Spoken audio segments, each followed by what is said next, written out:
Di kawasan Jalan Ahmad Tamrin kita sudah terhubung dengan jurnalis Kompas TV ada Renata Pangalo dan juru kamera Roy Ilman. Renata, apakah masih banyak massa yang berada di sana? Kapan massa rencananya akan membubarkan diri dan apa yang menjadi tuntutan mahasiswa dalam demo kali ini?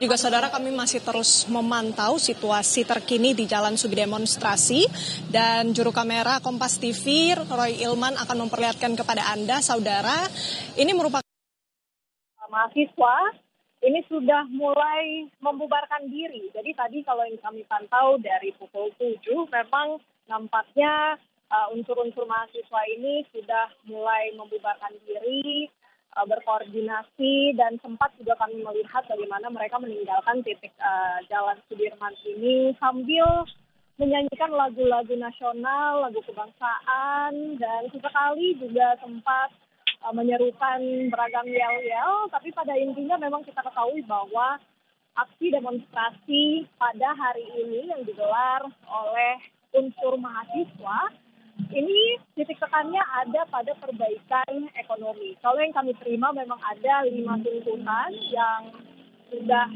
disuarakan oleh mahasiswa. Yang pertama adalah menghentikan pemborosan anggaran pendapatan dan belanja negara, kemudian menurunkan harga kebutuhan pokok dan bahan bakar minyak. Yang ketiga, menghentikan program makan bersih gratis dan pembangunan koperasi desa Merah Putih.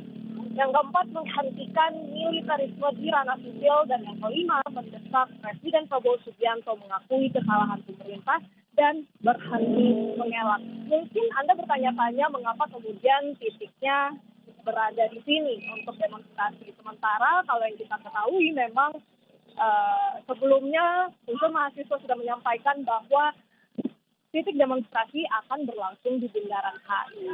Jadi kalau yang kita runutkan dari pagi memang sekitar pukul 10 unsur mahasiswa khususnya dari BEM Universitas Indonesia itu sudah berkumpul di kampus dan berkoordinasi bersama-sama untuk kemudian bergerak ke arah Bundaran HI.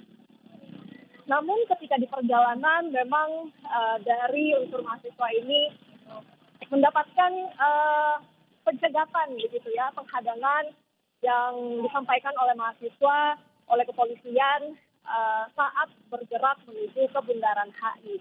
Salah satu yang kami dapatkan ceritanya adalah dari mahasiswa yang menceritakan ia ingin mengarah ke Duku Atas. Itu sekitar pukul 11 siang peristiwanya terjadi, namun sayang karena dihadang masa aksi kemudian mencari tempat baru, titik baru untuk kemudian mengadakan atau menggelar aksi unjuk rasa. Maka dari yang kami lihat memang mereka pada akhirnya memutuskan untuk melakukan long march untuk kemudian mencari titik unjuk rasa yang sekiranya bisa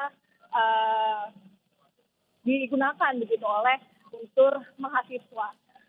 Kalau yang kami lihat atau dengar memang ceritanya mereka sangat menyayangkan karena dari pihak mahasiswa ini mengklaim bahwa sudah menyampaikan pemberitahuan sebelumnya bahwa akan melaksanakan unjuk rasa. Namun tadi sekitar pukul 5 sore kita juga mendengarkan bagaimana versi dari kepolisian yang mengatakan bahwa sayangnya dari unsur mahasiswa ini belum memberikan pemberitahuan secara tertulis, surat tertulis mengatakan bahwa demonstrasi ini akan diselenggarakan di Bundaran HI. Jadi sebagai awak media juga kami ingin menggali dari kedua sisi ini bagaimana kemudian perbedaan keterangan yang ada di sini.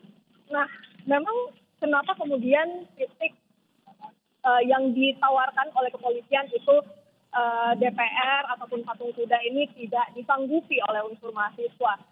Yang diceritakan oleh salah satu mahasiswa yang sempat saya mengobrol dari BEM Universitas Indonesia merasa bahwa ketika demonstrasi ini dilaksanakan di gedung parlemen, rasanya seperti bersifat prosedural saja.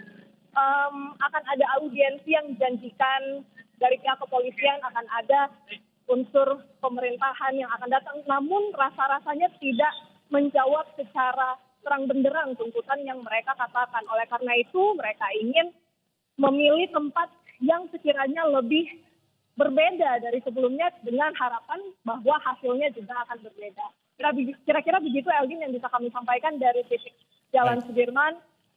Masa aksi masih bertahan di lokasi sampai dengan saat ini.